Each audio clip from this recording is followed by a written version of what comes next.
Well, first Holmes was born, then he got fat, bald, and tired. What's up, Holmes? Because we're on with Brian Provinciano. Hi, Brian. How are you? Hello. I'm quite well. Very, very tired still, but When's the last time you slept like a normal man? um, I think I've gotten reasonable amounts of hours of sleep the past day or two. Or not last night, the night before. But yeah, Oh, it's one still night. busy. A lot of people have a misconception. They think that once your game is released, then you can sleep and relax. But it's actually the opposite. There's just so much still going on, and I still have to get the Wii version and Xbox out the door. So it's yeah, still work to be done. So for people who don't know, you made Retro City Rampage with Right. some help with the music and some other stuff, but it's been your project for a long time. And the game finally released after many years Finally, of yeah. development on PS3, PS Vita, and Steam. And PC, Yes. or just Steam? Is Yep. it a Yep. Steam? Steam. So I've released it. It's on the website, DRM free as well. Oh, okay, cool. So how has But that if you been for buy it on you? the website, you get a Steam key free too. So it's yeah, just all these combinations. Oh, neat. Yeah, sounds like that's the way to get it all, Mhm. is through the website. But how's that been for you since the game launched on Tuesday? Was it last Tuesday? Yeah, it's been very good. I've been looking at the leaderboards too, just to see the stats, and it's been really exciting. And yeah, Mr. Destructoid's number three character style. Last I checked. Oh, really? Yeah. Oh, that's neat. Who's the number one? Number one is well, the number one is the propeller beanie, the really stupid looking hat, because that gets assigned to you in the game, and some people just don't change it. But then the next one is the action hero, so you kind of got like a Rambo style going on. Ah, cool. And who's number four? It's the Conrad mustache,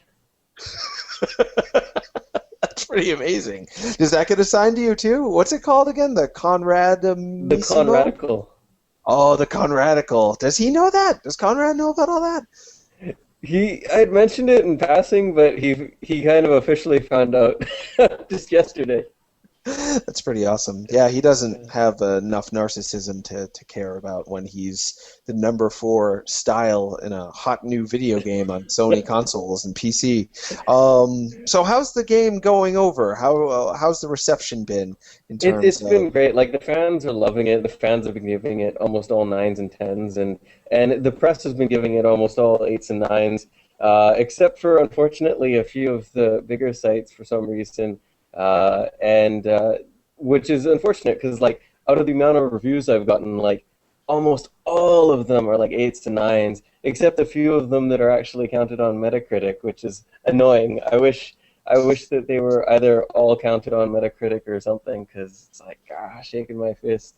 I feel that Yeah. those people who were rating it a couple points lower are just like, it's like you're digging too deep into like, you woke up on the wrong side of the bed. I don't know. What are the kinds of things? Because I haven't read any reviews of it as of yet. What are the kinds of things they're saying positively and negatively about the Well, like game? there was one, they gave it a six, and yet they just go on and on like, good, it's great, we love it, blah blah blah blah, and then they like nitpick a few little things and give it a six. I'm just like, what is wrong with you? So I don't know, Huh. but there's just been like a couple of those, like they're just like, I don't know, there's got to be like 15 eights and nines and stuff. So it's been really good, but yeah, that stuff annoys me because it's like, you're screwing my Metacritic up. What's wrong Yeah, with no you? kidding. Metacritic is the way we score our lives these days, and it is unfortunate. But who knows? Maybe those other outlets will get on there, and a lot of outlets are still to go on Yeah, reviewing it. It exactly, just because it was came such out a on. yeah, it was so busy, such a rush getting it out there that I wasn't able to get review copies prior to launch. So they're still trickling out. So But that's Destructoid sadly can't score it because no, we're like and that's the almost right all in way. it. Yeah. I guess so. I was pretty excited to score it myself, but we have Tony Ponce working on that. Hopefully, he'll get on it. So now that you're done with the game and you're looking back on it, do you feel like you managed to include everything that you wished for the game to have, or do you feel like there's stuff that you're now regretting you didn't do, or that you didn't include? I kind of did by the end of it because it just went on and on because there was just so much. just business type stuff and whatever that ended up holding things up, that I had Mm. time to kind of squeeze things in. And as things got delayed for certain reasons that were at times out of my control, I just ended up adding stuff to the game and making it better. And so in the end, I kind of did end up squeezing in almost everything that I intended. There are a lot of things like I would have loved to have uh, jumps that you can go on in your cars and things like that. But features like that are just overhaul features, as in like they wouldn't. I could never have just added them. It would have totally been an overhaul. So those things never would have really gotten in. And there were a few overhauls, weren't there? There was you Yes. added the cover system, you added Yep. quite a few things. Speaking of the cover system, when did you implement that into the game? Because that wasn't in the first build I got, which I think was 2010. I think that a lot of the game really. I had a big, huge, long, like it must have been 70. No, it was like 100 pages or something of like design doc that just maps out the whole game and all that, the original. And of course, that ended up only covering maybe 25% of the game because a lot of it just I just improvised and just tuned and tweaked. But um, as I was just designing a mission, just another improv moment where I just felt like just shooting didn't seem entirely like uh, fulfilling enough, and it just seemed like I gotta add more depth because the thing is about making a 2D game. This is really prevalent in cars as well. Whereas like in GTA, the 3D GTA's, GTA 4 and stuff, it's 3D and they've got this great world with like hills and ramps and all these other things. So even if you're driving from A to B, it's a little bit more interesting because you can do all these different things. Whereas in RCR, it is a 2D kind of flat ground, so you got to figure out other ways to make it more exciting. Mm-hmm. And but you've got the jump. Like the first thing I loved about the game was that you can jump as well as shoot, which made it feel like a Yeah, true melding of Mario and Grand Theft yeah, Auto. yeah. And then you Jumping and throwing are two big things that are in the game that really set it apart. and then from there you added a little bit of what was next that I noticed after that? There's a tiny bit of guided aiming, and of course all the different weapons and situations where you have to use hand-to-hand combat or jumping on people instead of Hmm. shooting because the guys have better Yeah. guns than you. So if you do a gunfight, you're screwed. And then after that, it was the cover system, I think. Or did you add anything else in there that I might have missed? Well, they're the power-ups as well, and that was the cool thing because actually a late change that I did do to the game was adjusting the power-ups because my intention always was to have power-ups as they are now, but it was kind of the problem is that because there were a few things that I had added to the game at various times that weren't added in the beginning. It was like, well, if I make full use of this, I'm going to have to rework a whole bunch of the game, which I don't have time to. And so Mm. certain power-ups and stuff, um, I was giving to the player, like the super stomp you get late in the game because so I guess this is the whole thing of what I would do differently. The super stomp is something that you get later in the game, and the reason for that was because I had added the super stomp early, but I had just kind of like it was just sitting on the side, just you know, it'll be put in the game, it'll be put in the game. But then later on, once it was finally time to put it in, I was just like, no, this would completely break so many missions because if you had the super stomp, you'd be too powerful, and all of these missions would just become so easy. So I had to give the player the super Mm. stomp late in the game, and if I were to go back and do it again, I would have really put the power ups deep into the game. Like every mission would have really just revolved around certain power ups and stuff like that. Huh. Well, that leads me to wonder, and I'm Oh, going to he's on close the mute. thing. Do I Uh-oh. sound decent? What happened? Am I good? Yeah, no, it's back to normal now. Oh, phew. Uh, I'm so scared all the time in my life. Then would you want to add DLC if you could, where certain missions just revolve around certain power-ups to kind of give the people who love those particular power-ups more to do with them? Yeah, that would actually be cool. The last mission I actually did, believe it or not, was with this one where you've got to sneak and you've got to stomp on people, and you have to stomp on people because the player's handcuffed. And that was something that for a lot of the time, and that's actually a thing. a couple of things that reviewers have griped about with the game.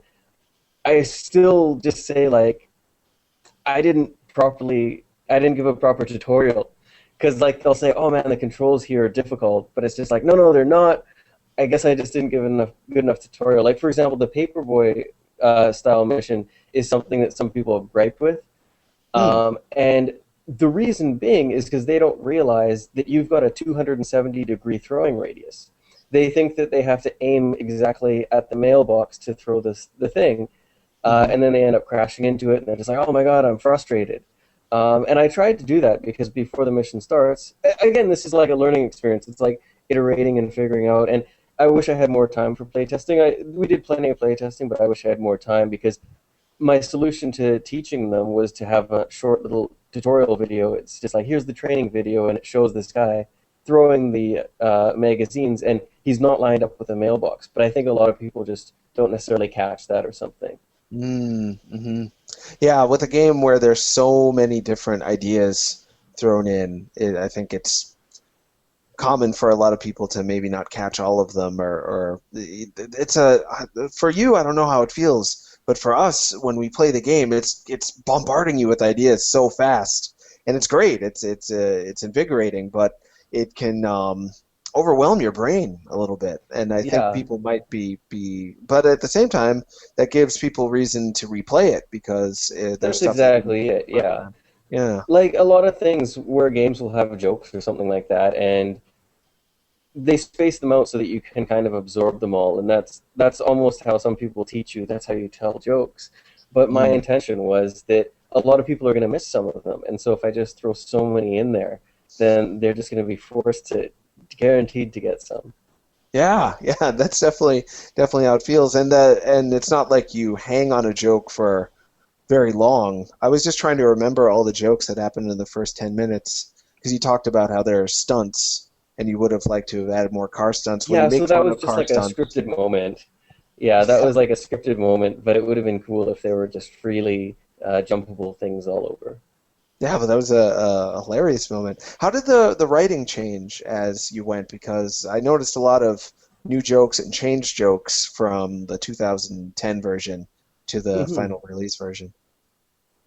Yeah, it's one of the big things that changed was that I had originally written a complete game design document with the entire story arc, and that was the right thing to do. But at the same time, throughout that, there were a lot of times where I just came up with ideas like, man, wouldn't it be funny if the car had flames coming out of the back, and then if you were driving, you'd hit people and put them on fire, and something simple like that. It took only like let's say 20 minutes to throw that in there, and then maybe another hour to script a mission out of it, and then boom, I've got this fun little mission with virtually no storyline that's just driving around, and it's just fun.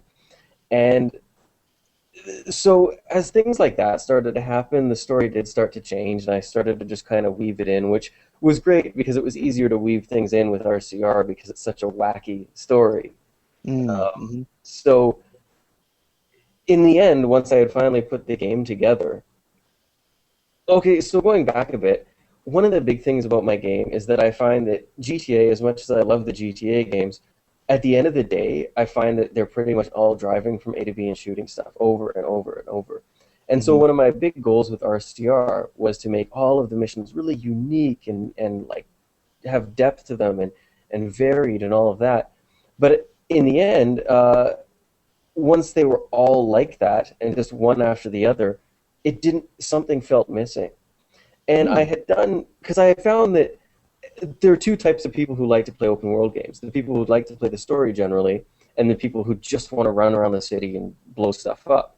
And so Mm-hmm. I created two distinct areas of the game. There were the arcade modes where you're just it's leaderboard linked, and you've got 60 seconds, blow stuff up, do this challenge, compete against your friends. And then there's the actual story mode, which has the meat, the detail, the cutscenes. Um, but in the end, it turned out that actually sticking arcade style missions where there is no story pretty much is just like you got to blow up 20 cars with dynamite. In the middle between these actually is what pulled it all together. And and I had avoided those for so long because I just thought they were the quote unquote lazy missions. But in fact, Mm. they're the peaks and valleys that you need to just keep the flow. Huh. So that Interesting. was one of the biggest changes. Yeah. Yeah, where is that how you got the idea to have a sudden dream sequence where the Yeah. player just has a tank and just there's no purpose for that other than just Exactly. sudden That was one total of the last excitement. editions. Oh, Yeah, that was really? one of the last editions. Yeah. So um, it also comes down to the trial mode really driving the game a lot as well, where I wanted to show the player that there's this fast-paced action, but at the same time, I wanted to give them a tutorial. And it's a tough balance with a trial mode where you want to give them a sample of the game, but you need to give them tutorials to train them how to play the game. And so it was Mm. kind of like, how do I do this? Because I wanted to get them right into the action immediately. But at the Mhm. same time, it was like, well, they need to learn how to shoot, they need to learn how to drive, and all that. And so it was kind of the earliest possible way I could throw this dream sequence in, and that was the perfect example of how this game. The earlier on, you probably asked me just like, what are your favorite missions? And I was probably just saying, I don't know, I love them all, and I genuinely did. I couldn't pick a favorite, and now I do have my favorites. My Oh, really? favorites are all the last missions I did, because Huh. that was when I really just got my groove. And the Mm. engine was done, the graphics were done, just everything was done. And so it was really just taking my idea and putting it right into the game without anything in the middle. And so all of the last missions are my favorites now. Huh. That sounds great. Like all the barriers between you and the development process were gone towards the end, but you still had all that Exactly. business to take care of, Yeah. unfortunately. Oh, the Yeah. business is the And then ultimate there are barrier. platform requirements as well too, which is just a lot of work. And I mean, the purpose of them is to ensure like a consistent product. Like so Mm. when someone boots up their game on the game system, it's consistent with all of the requirements. It displays the correct error messages and all of that. But those things take a lot of time, and it's I'd say that the amount of work I've done on all the consoles from um, business to platform requirements and all of that stuff is about a year and a half of man years. Oh, And so wow. like you think about how long I've been working on the game, X amount of time was developing the game itself and doing some art and mission scripting and all that, and about a year and a half of that was just if we were to map it out as like man years, that was so it's a lot of work Yeah, and that's time. brutal. How does it feel to have it be out and kind of out of your system in terms of your creative process? You still have problems to solve, but in terms of the making of the game, how does it feel to have that be done either way? I honestly haven't had time to absorb it, and I'm still waiting for that moment because Mm. it was just so busy right up until launch. Like even with launch, um, an hour before launching on PC, there was a thing where I found out, oh wait, there's some issue where saving games is uh, isn't allowed to write to this folder, so I have to make it write to another folder. And so I had to quickly scramble to get that in. And so up until the very end of the launch, I was just working. And then once it launched, I had over 400 emails to respond to, uh, reviewers and all that. They were just piling up. And so, oh, yeah, all of that stuff. And so, and then yesterday, I thought that, oh, wow, this is great. Like, finally, things are calming down. It turned out my email box was full, and that's why things seemed calm. And then So, what were you doing last night where you had to stay up late? yeah, so there have been a bunch of people requesting things mainly on the PC build, and so I was making some bug fixes, which will be in an update. One of the big things is me being Mr. Perfectionist here.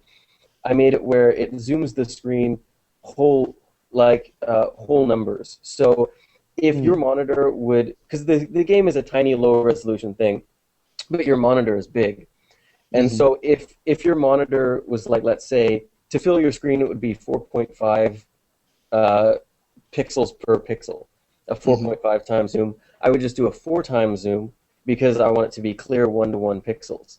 Hmm. But some people were like, "Oh man, we want to fill the screen." So I was like, "Okay, I'll add that option." So I added that option, which will be in the next update.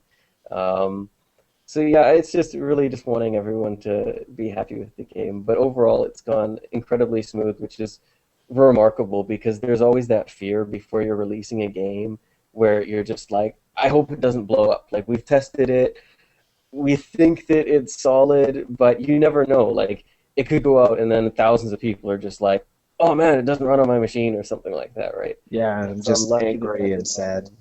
That's Yeah. awesome. Do you have any idea of if you're going to be rich or not soon?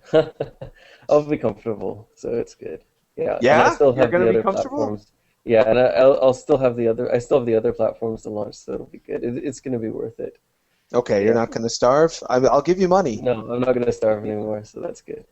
Ah, that's such a relief. Yeah. Because it's so hard to tell gauging from reaction on the internet. There's a lot of vocal fans on Yeah. there. The GameFAQs message board is actually pretty lively. I noticed a lot of people are talking about it there, a lot of people talking it on various sites. But There's that still could a just be. car that people haven't found yet, and I don't want to tell them how to find it because I want that moment where someone just somehow finds it and is just blown away. Whoa, can you give us a hint about the I'll car? tell you what the car is because that doesn't really give away any spoilers on how to find it. It's a No, but shoe, and you can stomp things with it. you can jump in the shoe car? Unfortunately, you can't jump. That would have been the stretch of what we want the shoe to do. But Hmm, instead, it just works kind of like a steamroller tank. that sounds awesome. How big is the shoe? It's about the size of a motorcycle, maybe a bit wider. Where did you get that idea? A little it's a Tanuki style game, maybe. It's going to be a long time before I see everything in the game, and I haven't beaten it yet. It's a No, lot longer than I think a lot of people would assume from just yeah. looking at There's screenshots. something else too that a lot of that I don't point out, which is that as you progress through the game and as you find things like the hidden loot bags and the payphones and all that, you do unlock other things, including not just styles but other vehicles as well. So, which will, once you've collected all the packages or whatever, it'll spawn somewhere in the city. And so, but I don't actually pan the camera over there like, hey, you've just unlocked this new car. It's over here. It just appears somewhere. And then again, after scrounging across the city to find all these other things, you'll have to scrounge across the city to find this other thing.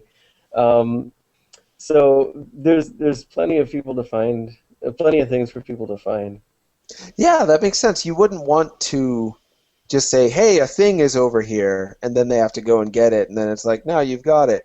That would take out all of the mystery and the interest in seeing if something has changed and not Hmm. knowing it. That moment of not knowing exactly what's going to happen next is where a lot of the excitement from your game comes. So if you were to just hand it to people, they would be sad. So I'm Yeah, glad. there are a bunch of Easter eggs that people haven't noticed yet that I never point out, and it'll be really funny to see. I'll just say basically when a character gets evicted from his home, a new home appears in the city somewhere where he lives, and it changes a building. But it's never pointed out, but it's just if you were really perceptive and you looked in a certain area and you kind of paid attention to what a certain house looked like, and then you looked over later, you'd be like, oh, didn't that house look like something else before? So yeah, there are a lot of things like that in the game that I just think are just kind of fun. On the other hand, as a business person in the AAA console industry would say, that's silly. You got to point that out because we've spent money putting that in. Right, right. But you haven't had to worry about that, which begs the No. question. Someone asked me on Twitter already before the even show started, if before the show even started, they wanted to know if you're going to go big time now. That's from Electro Baron.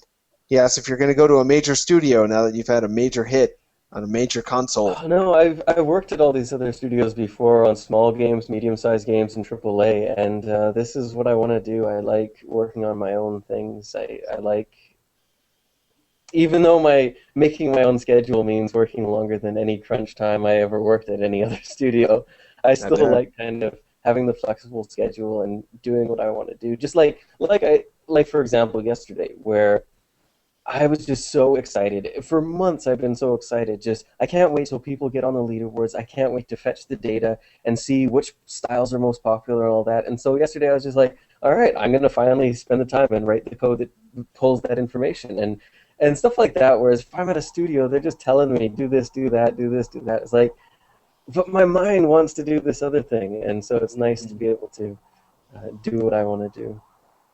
Awesome. Yeah. Do you think a major studio would have let you have a guy who just kind of looks like the Fonz be the star of your game? Or do you think they would have thrown in, the superhero Boobs. type guy or boobs? And did you The meet fawns with boobs. that would be pretty. I'm sure I think that's Rule 63.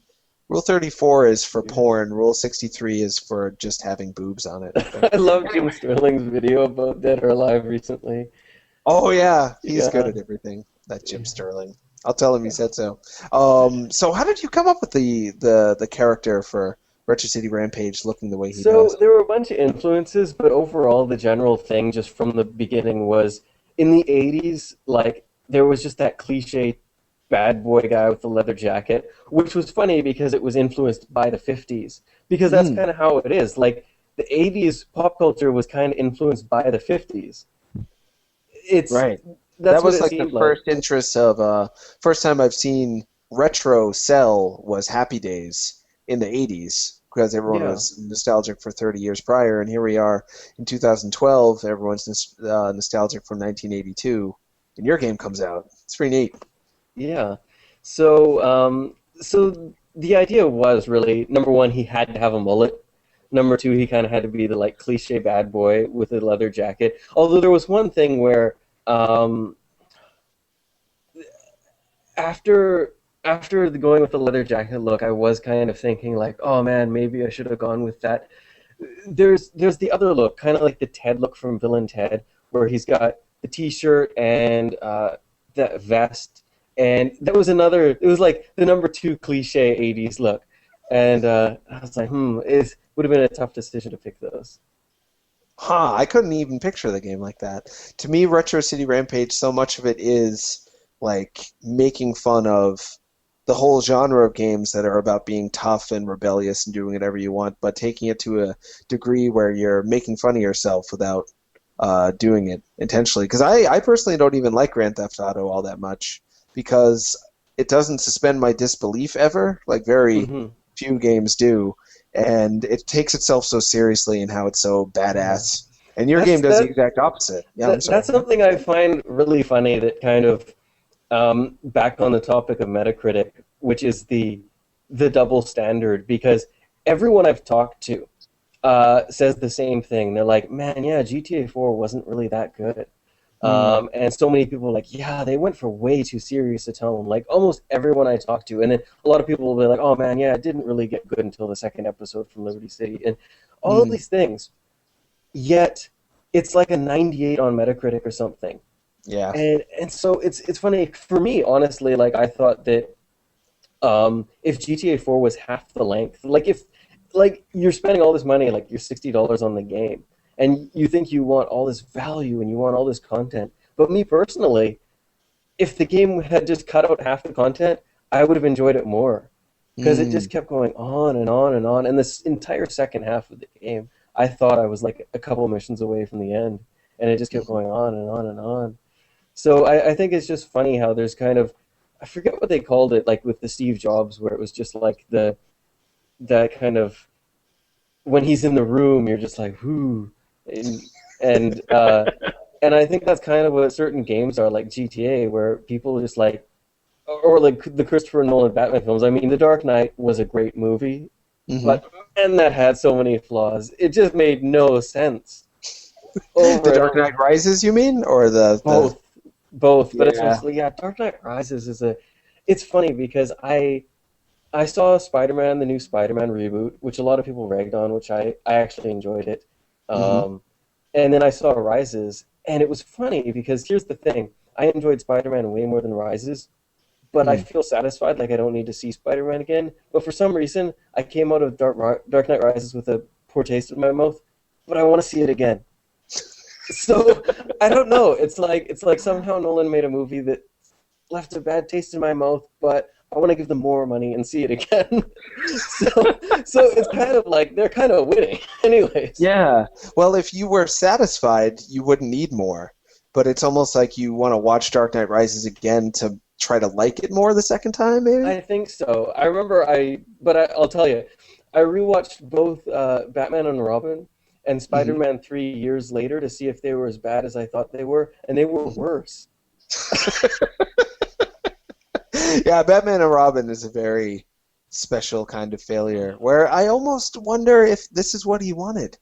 He might have just been trolling us. I don't know. I still can't I, quite I think put my what I finger on heard is that. generally the gist of it is they were just trying to sell toys. They wanted to make a movie that appealed to kids that had lots of toys. And I remember even back then I was like, why does the Batmobile only have one seat? And why does Robin have his own car? Because they could sell Ah, two yeah, yeah, yeah. toys. And then Yeah. Batgirl shows up with her Oh, own that was bike. awful. Yeah. That whole movie was bad. We don't even have to go into it. Yeah, so back to your game. What do Yeah. you think the chances of there being DLC or new content or any sort of additions to it for people that are already hungry for more of it? Do you think there's any chance of that happening? I mean, we'll kind of see. The big thing is I've just been working on this for so many years, like years and years without any, like, it's as much as I love this game and it was a labor of love and I wouldn't have traded anything to be working on this game. I was imprisoned. Like, there was no room for vacation, there was no income. I was just living off savings and then borrowing some money and just like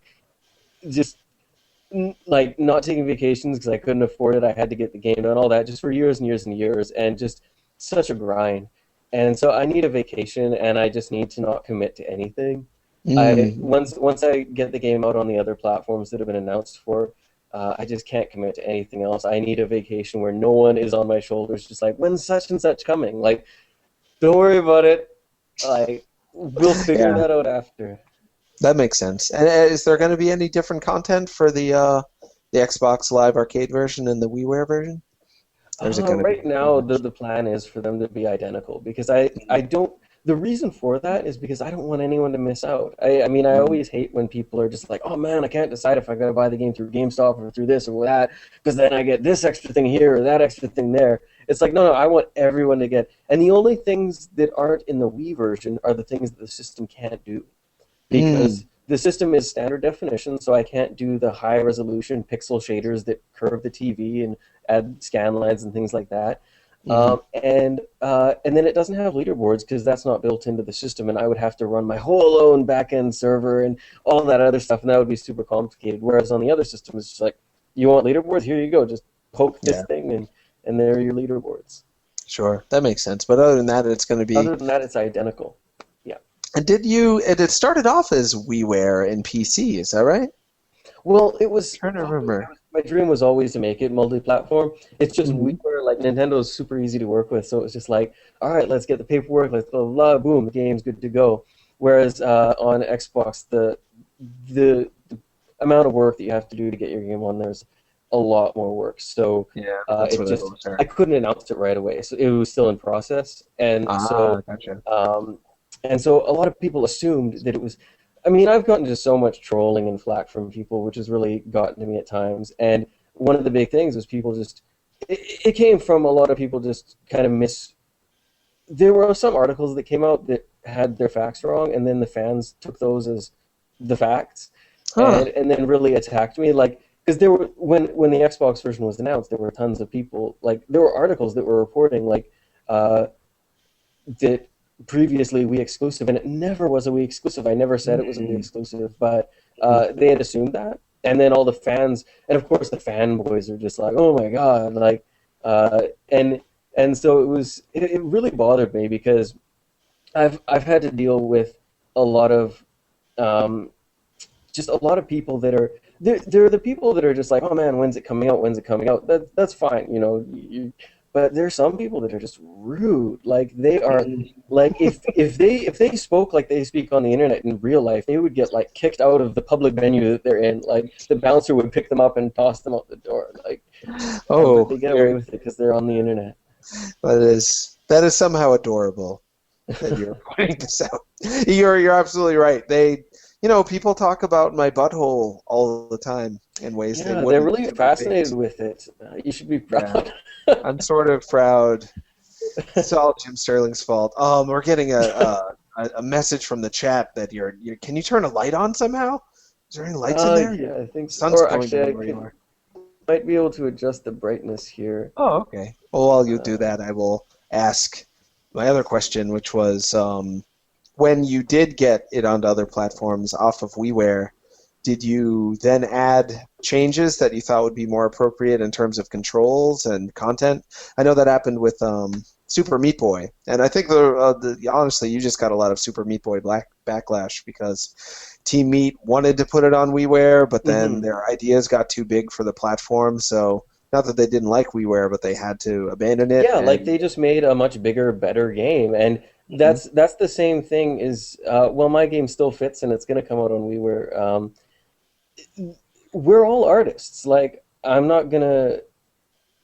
I can't see myself any other way, and this, even though certain things delayed the game and made it take longer to come out than it would have, I just kept fleshing out the idea, kept adding to it, and it's almost that thing. It really is ready when it's ready because Mhm. I feel that I just, yeah, like I have my vision of the game, and my game now, it's like all that stuff I added in the last 6 months, like that's what really makes this game what it is. And Mhm. if those things didn't fit on a certain platform, then I wouldn't be able to cut them because it's Mhm. just it's this is the game. That's how it should be played. Um, but yeah, luckily it does fit on WiiWare because I'm a really old school programmer, and so I programmed things really. Some things like certain file packing algorithms and data formats and things like that are basically the same type of file formats that you would use on an NES to fit on a cartridge. And that's just Wow. kind of my neat freak programmer style where I just like want to keep things small and clean. And so luckily I was able to make it fit. But in their case, it was basically there were a number of things, but one of the big things was just like the music that Danny did was just amazing, Mm. and Mhm. and to fit all of that on Wii would have been tough. But fortunately, with my game, it's all in chiptune format, and so uh, we're able to cram 2.5 hours of music, which like you can imagine like a it's like 4 megs for 2.5 hours of music, and you can even zip that to be like a meg and a half. Mm. Um, Mhm. whereas an MP3, like 4 megs of an MP3 is one song. Yeah, that's right. That's right. So that would be 300 megabytes or so Yeah, for everything. And speaking of which, you have the soundtrack out for sale. Is right. that right? We Yeah, should talk about that so people go buy it. yeah, Go buy it, you guys. You can buy it on your website, right? yeah. You can buy it on vinyl and CD now, and of course digitally as well. Huh. And was that a whole other thing, getting into the soundtrack selling Well, business, it learning all how to get comes that? down to we're all just making our dreams come true. Like I'm making the game, or I made the game that I wanted to make, Hmm. and Len is making the music that he wanted to make, and he always wanted to release. Len is Freaky DNA, by the way, one of the three guys in the uh, who made music for the game, and so it was one of his dreams to like make this music, and another dream was to release something on vinyl. And so it Hmm. was like, okay, well, this is a perfect opportunity. And so it was kind of like he's been handling pretty much all of it, which is just awesome because I've been so busy. So I really appreciate him just handling that all. And so it really was just another thing of a labor of love where he's just like, it wasn't even to make money or anything. He's just like, it doesn't matter if he breaks even. Just like having his music on the vinyl is a dream come true for him, and so that's really cool. And then secondly, super happy for me too is just it's really nice to be able to sell the music so that they get more money for what they're doing. Oh, sure. Because like when you're not working for when you're working for yourself, when you're not working just like a salary job at another game company, you kind of do want to get rewarded for your work, and so it's nice that they can continue to make more money from the music. Hmm. And so it's nice. It's nice just everyone wins. Everyone gets their bonus. That's great. Yeah. Is it on Bandcamp as well, do you know? Yeah, it's on Bandcamp as well. Awesome. Yeah, Yeah. That's retrocityrampage.bandcamp.com. But you can also just find it all from retrocityrampage.com. It links to it. the music is a big component Yeah. for me anyway, for because in general sandbox games can be a little bit of a grind. In any sort of open world game can, but when the music is changing all the time and filling you with energy, you don't feel like you're stuck in a rut. You feel like something new is always happening, a new feeling is always occurring, and they really pulled that off. It's kind of the underappreciated secret, like MVP of the game, I think. It is, absolutely. And it's no secret why it got an Excellence in Audio IGF nomination. The music has been a huge component of the game because people ask, like, well, what was the drive behind doing the songs? And it was every angle. There were existing songs that just fit in the game that we used. There were original songs where I was like, I've got a mission that this is happening. Can you make a song that kind of fits that mission? And then there were other times where I just said, hey guys, like just write a bunch of songs, whatever the heck you want, just have fun. And that was when both Len and Matt really just started experimenting with all sorts of different styles, like rockabilly and hip hop and all these different things, and death metal. And by listening to some of these songs, they inspired certain missions. So certain missions were inspiring the songs, and then certain songs inspired missions where I just hear that and I'm like, oh man, that reminds me of like a fighting game. And so I add a tiny little scene in the game where you're beating up some guy. And it was just really fun. And there were actually some missions that were cut that I was just like, I heard a song and I was like, man, this song needs like such and such scene in the game. And I didn't have time to add that, but it's amazing. Like the next game that we do, like we're all going to be working together again. Yeah. I mean, it's a great team we've got, and we're finally going to have the time. Whereas with this game, it really was a lot of just years of like ideas just piling upon each other and building upon each other and just throwing stuff in and feature creep and this and that. Whereas this next game that we do, we're really going to be able to do things from the ground up and really just work together. And I'm really excited to just see how that all pans out. Whoa! You've really piqued my interest. Yeah. Are you already planning your next game? I got a ton of ideas, but I still don't know which idea I'm going with yet. It's definitely, I think it's going to be smaller than RCR because the idea is that I definitely don't want to be spending years and years on a game. But I think I'll do big games like RCR again. But I think immediately after RCR, I guess kind of like Edmund with Binding of Isaac, I think I'm going to have my Binding of Isaac style game right after this. And then after that, I'll go back to doing my epic thing again. Ah, that makes sense. And Binding of Isaac is smaller in terms of development time, and it's simpler, but it's still a long, worthwhile game that made them a good amount of money, I hope. Yeah, and it was a case where they made a quick, small game that still had a good amount of content in it, and then people loved it, and they were into it, and so they just kept adding to it and doing the DLC, and it gave itself its legs, so that was really cool. Yeah, I hope to see the same thing with what you do next. I can't picture you. Would you make like a Zelda game, or would you make a platformer? But there's already tons of platforming parts of Retro City Rampage. There's so many different things you might do. I definitely want to do more open world stuff, but I don't know if an open world thing will be my next game. I don't plan to do a pixel game for a while. As much as I love pixel art, I kind of feel a bit of like graphics envy now. As much as like I love the art, and when I look at it, I'm just like I really love the colors and the popping and the authenticity. But at the same time, I just feel it's funny because like years ago I felt like, damn, my game should be out already because pixel's been overdone, right? And so now that the game's finally out, I feel like I want to do I want to make graphics that when people look at it, they're just like, wow, that looks beautiful, as opposed to like, that's a really cool pixel art or something. Like, I just want it to be cool art. Right. Huh, that makes a lot of sense. Yeah. Wow, that really sends me in a totally different direction, though. I wonder what you're going to do.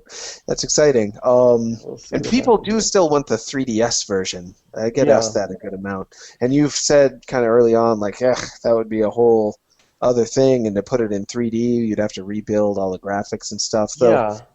Though I suppose that would be kind of having your cake and eating it too. It would be like, whoa, that's beautiful, because 3D has an effect. Yeah. Especially, I think, with pixels. I mean, I love my 3DS.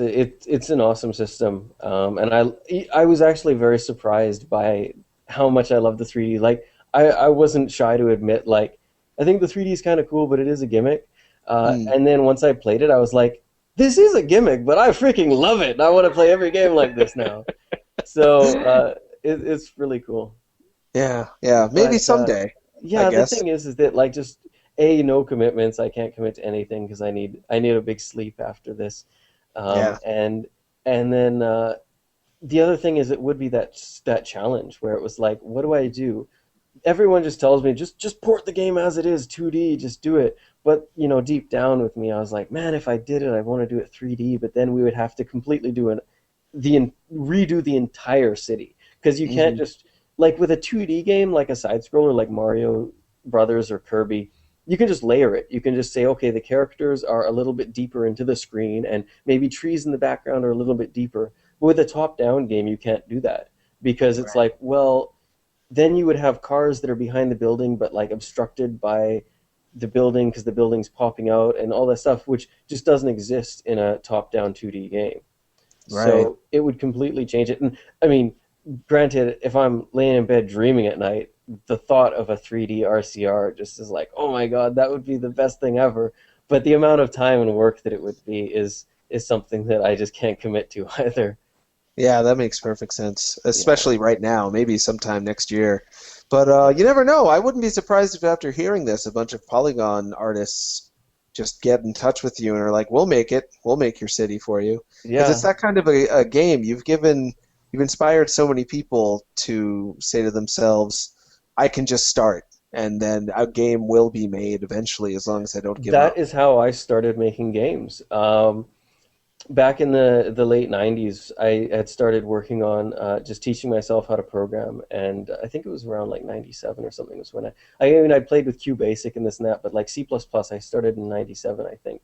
And from that, at first it was really tough for me. And this is the thing, like I tell everyone, like there was a brick wall for me for like months when I started trying to teach myself C++. I just like couldn't grasp it.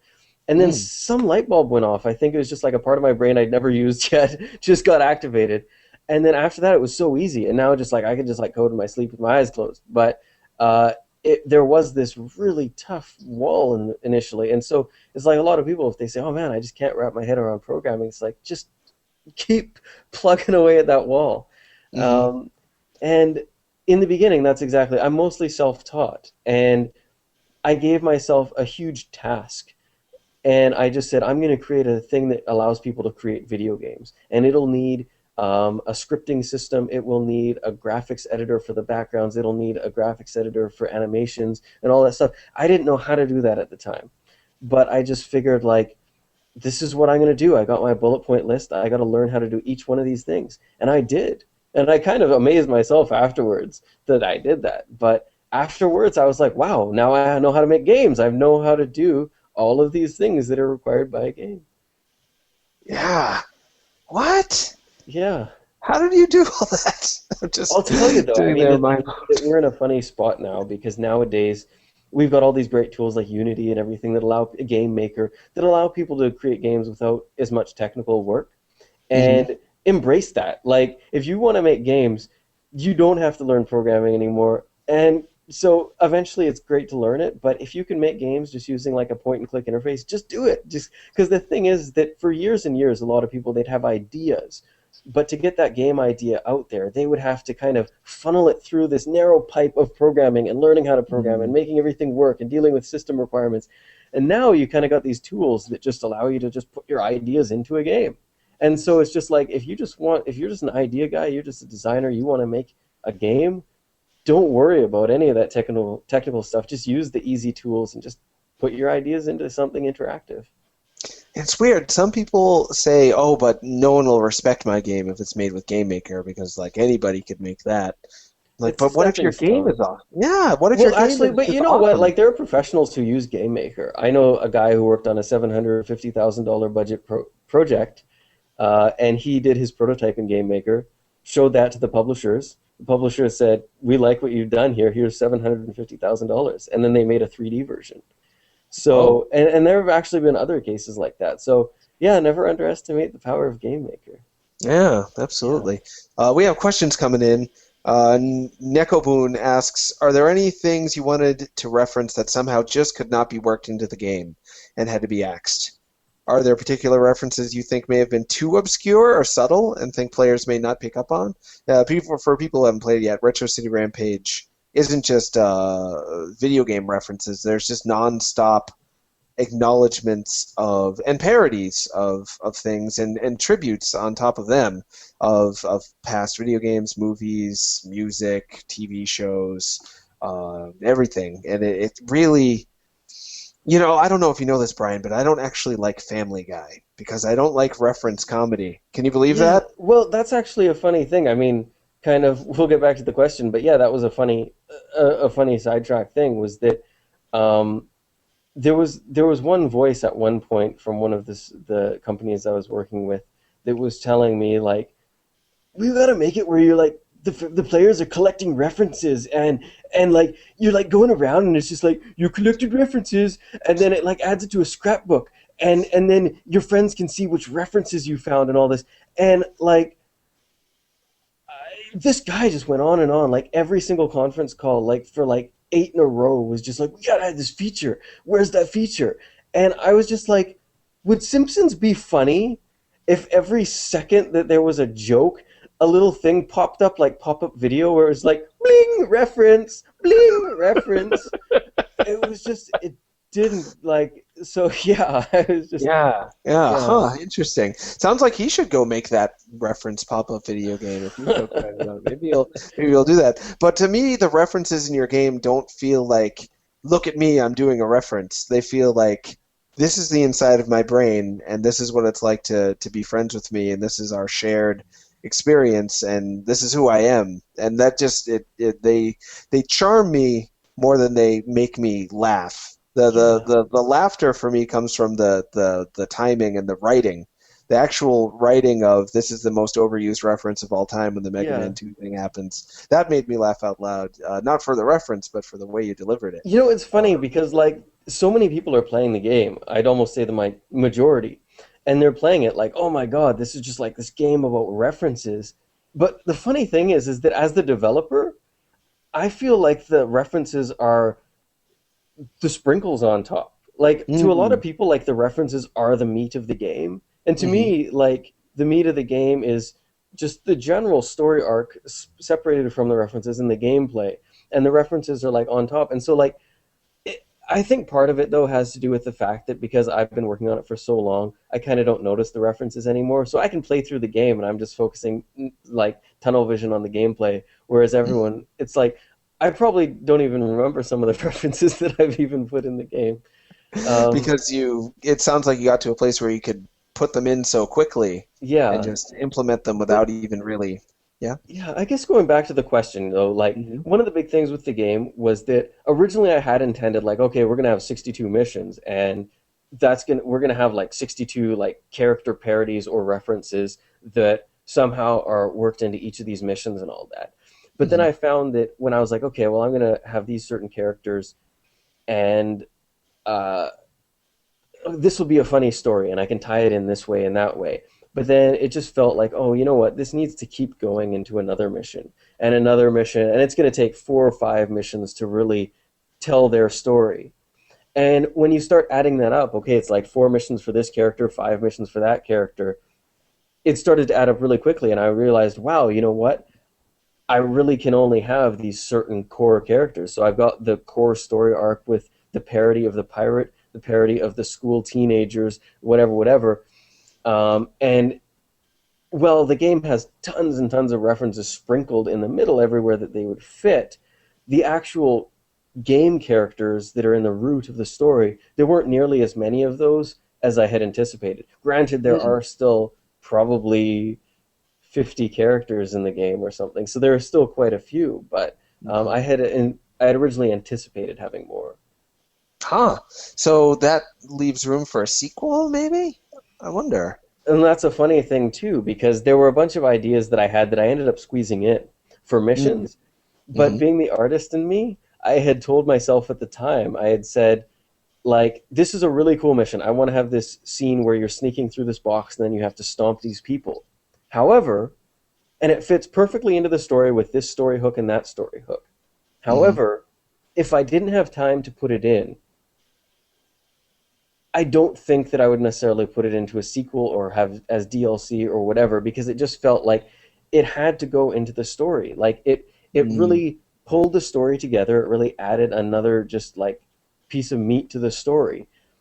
And if it weren't adding that meat to the story, I wouldn't feel as compelled to add it, because there are tons of mission ideas. Like I could definitely add way more missions that involve cover-based shooting and that involve stomping, that involve sneaking. But at the end of the day, it's like, well, you know what? Unless they really add meat to the story, uh, then they're not really that important.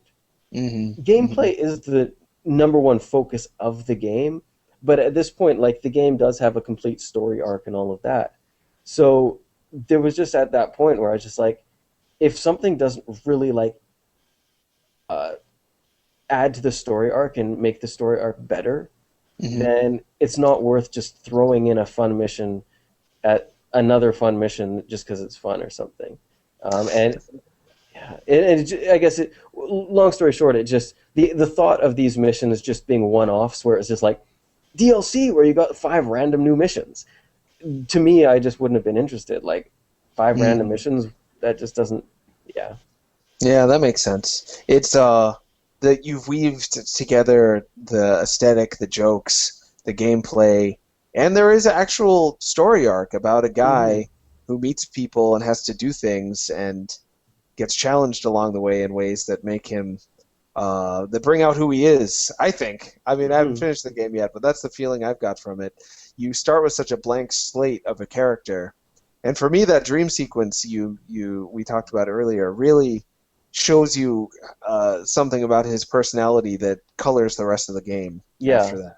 Yeah, like he's sleeping, sweet Mario 2 dream sequence, but in his dream sequence, it's just like the most violent parts of Grand Theft Auto. Like a dreamy, And from there you get to see how that person set loose in this world ends up interacting with everybody. And with that sweet Doc Brown, but he's not Doc Brown. What's his name again? Doc Shock. Yeah, that's right. In a way, it's Back to the Future 4 too. There's so much time travel in the game. People don't know that. We got more questions coming in from Slow Holmes. Slow Holmes asks, "Hi, Slow Holmes. It's good for you to be on the show. You are the show, Slow Holmes." He's on like every episode, asking multiple questions. Hello, Slow Holmes. Ah, that's nice. He asks, a lot of folks, when asked about their inspirational games, mention old classics from established developers. But do you have any old indie small-scale favorites, Brian? Got you going? Well, you know, I loved the DOS shareware games. Like Commander Keen is not really a small game. Like everyone pretty much knows about that game. And you know, that's one of the. I mean, I love Doom and I love Wolfenstein. Like the id and Apogee games back when I was a kid were like they were just awesome. And that's kind of why John Romero has a reference in the game, because like I'm just like, man, this guy's awesome. The guys from id are like among my biggest heroes. John Carmack and John Romero, like just what they did, like they were the indies. id Software was the Mojang of the time. Like they made people forget that. Yeah, these tiny guys did this cool game that just took off like wildfire and built this huge company out of it. And you know, I don't think there's any better analogy than to call John Carmack the Notch of the era. And so anyways, yeah, they're huge heroes of mine, and so I just loved all of those shareware games. And so there was Commander Keen, there was also Halloween Harry, and which they ended up renaming to Alien Carnage. So some people remember it as that because I think marketing thought that name would sell better. But what? Yeah, all of the DOS games that Jazz Jackrabbit. I liked Jazz Jackrabbit back in the day. Sure, that's a good game. Oh, Halloween Harry became Alien Carnage? Yeah, do you remember Alien Carnage? No, tell me about that. It was a side scroller where you had a jetpack, I think, and you could drop canister grenades. I can't really remember, but it was cool. It was like a VGA 256 color game. Oh, awesome. Yeah, it was fun. Was it like Xenophobe? I'm a big fan of Xenophobe. I don't think so. That was Xenophobe. Was that it was the 3D game, or was it the top-down one?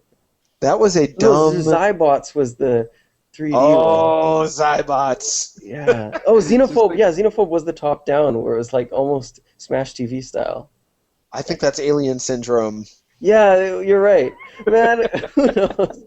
So many games. Xenophobe was like a bad Star Trek feeling, except with aliens, but they're all cute and cartoony. You could be like a Spock guy, and you just Oh. walk slowly this way with a phaser. That's it. Oh. You shoot aliens. Yeah, I have played that. Yeah, it's been a long time. I completely loved it when I was a kid. I have to remember that because a lot of people are playing terrible games, like you were saying. GTA 4, not a terrible game, but definitely people loved it more when it came out than they do now. Like a Yeah. lot of people have gone back and reviewed it and said, "Oops, it's actually not very good." Because there's something about certain games that the concept alone can fill you with excitement, and it I think can blind people to the actual craftsmanship issues Hmm. in there. That's what happened with me and Xenophobe. It's the reason I bring it up. Like, freaking love Xenophobe. It was an arcade game. I'd spend like $20 on it in a sitting, and it was terrible. Lake City. Batman Returns on the Super Nintendo was a game that I played. I rented it 3 or 4 times, and then I bought it, and I played that game over and over and over. And I can't play past the first level now. Like, it is such a generic, boring beat 'em up. Isn't it strange? There's something about it though that inspired your imagination and caused you to fill in the blanks where the crap That's a is. huge thing. I wish I had that imagination. I think part of it is getting older, and part of it is knowing how to make games. Because once you know how to make games, you see the seams, and you don't imagine that. Oh, I think there's probably something behind that wall. You're just like, oh man, yeah, I know this is just like a fake wall. There's nothing there. Yeah. The smarter we get, the less happy we are. It's awfully sad. Whoa, the show's almost over. Jiminy What? Chris, it's 5:13. Okay, we Man, got to that go back went to the fast. chat here. Well, we got like 17 minutes. But before I Okay. forget, Bobble Buds gave me some Bobble Buds. I'm going to give them at least one away on the All right. show. Do you have a favorite Bobble Bud character? Do you like Gutsman, Brian? Gutsman? He's all right. I don't know. You like- Blue's my favorite color. Blue's your favorite? You want Chun-Li or Mega Man then?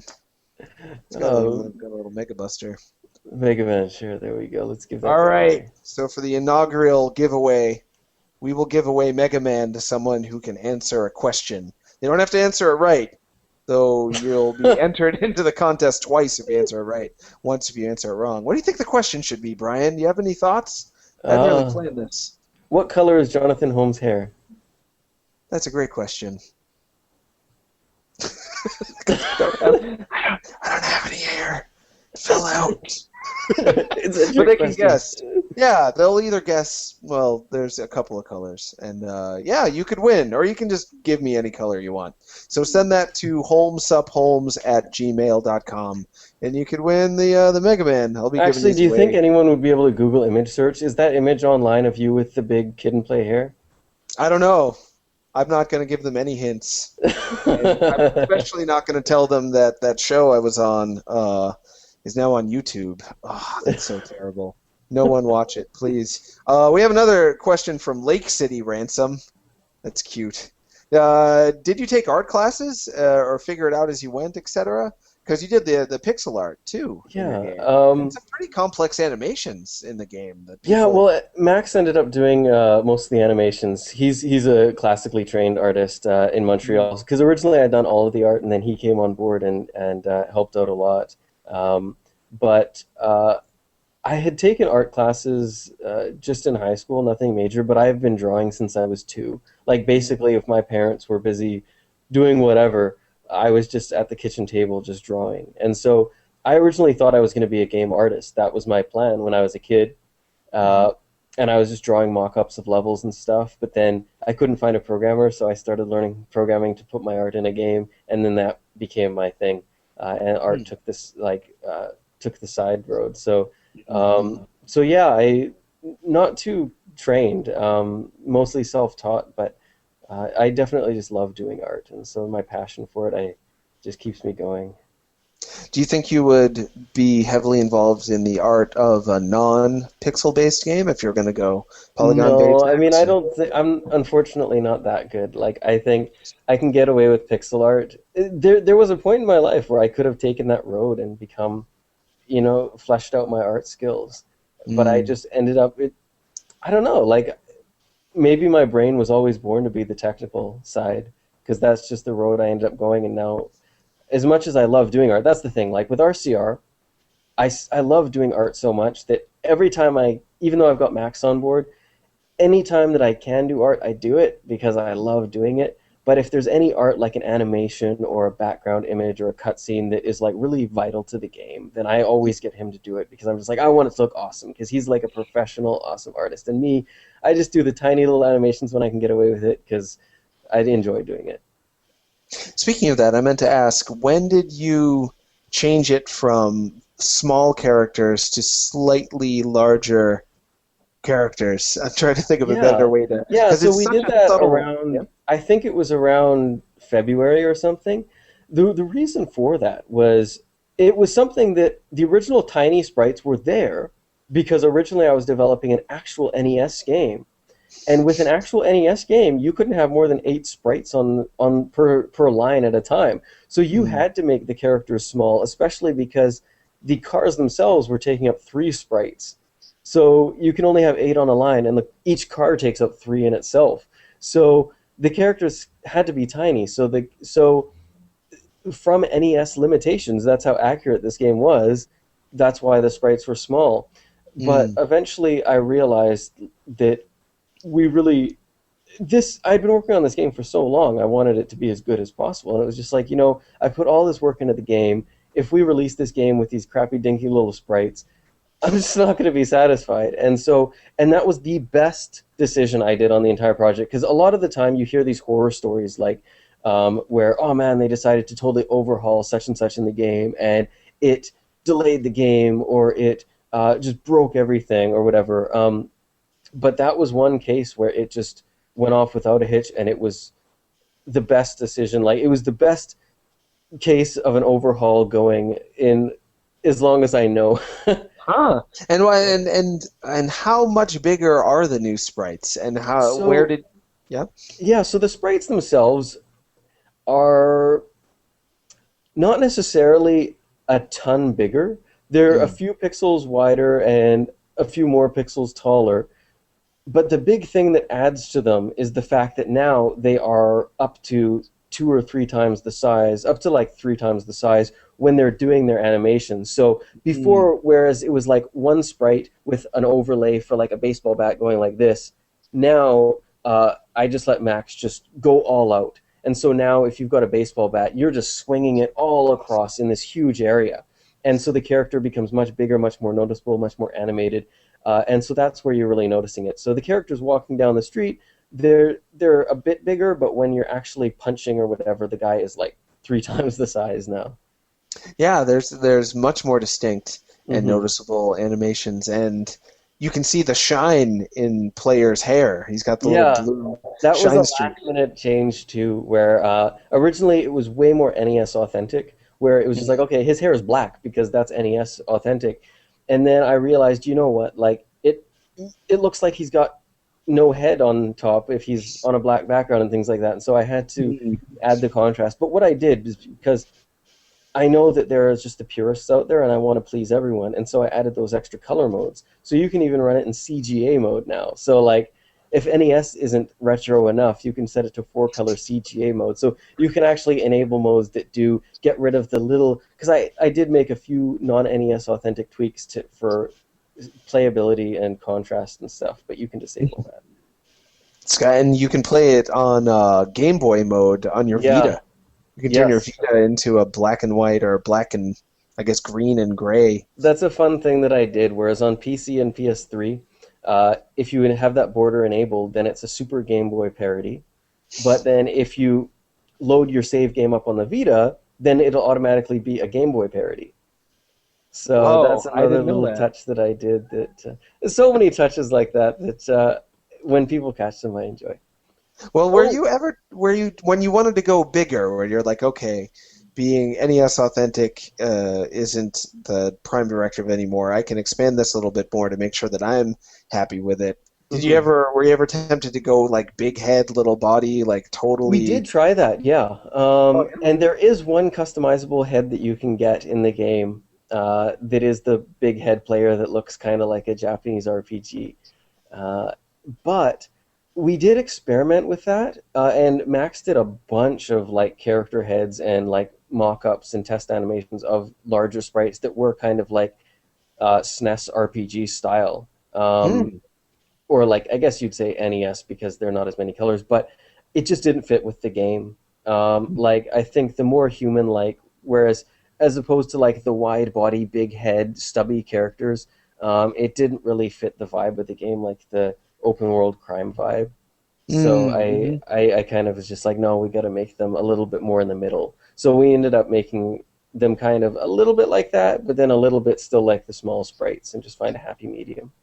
That makes sense. The open world crime game is very much about not seeing people as people. They're Mhm. realistic, but they're not particularly realistic with the technical limitations we have today, and you're just treating them like garbage. You're just a Yeah. real jerk in those games, and your game fits that. It's cute, but you don't really see those little people as real life flesh and blood No. people. Otherwise, you'd feel bad by crushing them by jumping. Can you picture in real life just jumping on a guy and then landing on his head and him just exploding the way they do in your game and coins coming out? That'd Yeah, actually see, be that's pretty good. that's why this game wouldn't work as a. Have you guys? You've probably seen. There's that really. Oh, those awful. They were on somethingawful.com. Those really realistic paintings of uh, Mario and stuff like Oh, that, sure. and Yeah. like a Dig Dug blowing up the thing. Those were Yeah, man. disgusting with the Yeah. bulges. Yes, gotta Would you mention the ever? bulges. What if they came to you wanting to make a realistic Retro City Rampage movie? Would you let them Uh, do it? that would be kind of funny. I think we've been talking about like the kind of vision of that is mostly a B movie, like almost a Bruce Campbell type '80s thing. That's kind of Mm-hmm. how we visualize an RCR movie. That could be good. That commercial you did for the cereal was great. If it Yeah, was it had that tone to it, I definitely watched that. Well, I wonder. Oh, there's more questions and crap. We only have a few more minutes. Sorry, I got yeah. caught up. My laptop's almost out of power. I need to plug it, so hopefully I don't get disconnected. Well, if you do, I'll understand. I won't blame you. LaFay asks, with a game like RCR, when you're channeling the joy and nostalgia of retro 8-bit games, were there any instances where you had to choose between adding in a feature that seemed really cool but took away that retro feel? Ah, we just talked about that with the graphics. Sorry, but were Yeah. there other features that you would have liked to have added? Like, Well, for I'll tell you instance, the tutorial messages that pop up to just say like, "Oh, press whatever to do whatever," or "New style unlocked" or whatever. I wasted a lot of time with those hmm, because I was doing it super NES authentic. Because with the NES, you can't have overlays. You can't have a pop up that's just like, "Hey, you did this, whatever." That's why like status bars on the NES are like this big black bar where it's just the hmm, status bar, and then you've got the gameplay screen or whatever. Whereas on new systems, you've got like the overlay of a transparent thing in the corner, and so uh, I uh, so for a long time I was trying to do NES accurate type things, but no one was noticing them because it was just like sliding in on the bottom, and like no one was seeing the message that says press whatever to do something. And like, what do I do? What do I do? So I had to make the super noticeable, just like bloop, pop up, and that wasn't NES authentic. So that was a while where I had to like decide whether or not I was gonna go for that route. mm-hmm. Yeah. Was there anything you wanted to add that was like Mode 7 scaling or something beyond, but you cut yourself off from doing it, like either gameplay wise or graphics wise? Other than that, or did everything else get in there?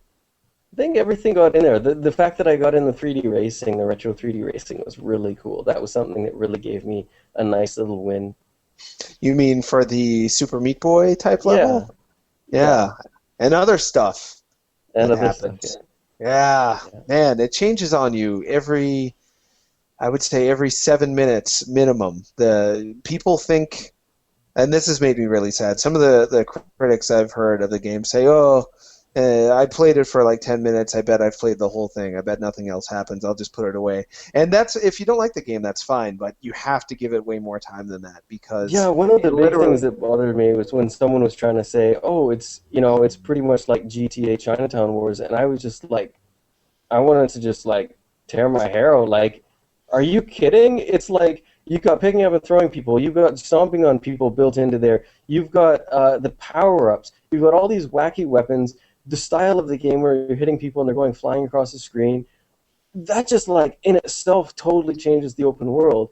But then on top of that, the missions themselves, like I played through Chinatown Wars, and it was a well done game. I played Mm. through the entire thing, but again, it's another thing of this whole bias on like Metacritic and everything, where that game got like such high ratings. And to me, I played GTA Chinatown Wars all the way through, and it did again feel like another entire game of mission after mission after mission after mission of driving from A to B and shooting stuff. Yep, that's it. Like, There's 2 speeds on that game, driving and shooting, yeah. and a few So mini I games, I really guess. just don't get this like double standard, whereas like, well, like I said, like almost all of the reviews have been just like eights and nines and above. Whoa. I think Brian's battery ran out on his computer. Sucks. I think I know what he was going to say, though, which is that his game's pretty good. I like it. You guys should go buy it, I think. It's better than Grand Theft Auto. I'll just come out and say it. Grand Theft Auto, you do some things. Retro City Rampage, you do all the things. There's nothing you don't do in the game. I guess that's the end of the show. Brian, I'll miss you. Good luck with making the WiiWare and the Xbox Live Arcade version. I'm sure you'll do a great job. Probably going to buy it again and again. So long, everybody.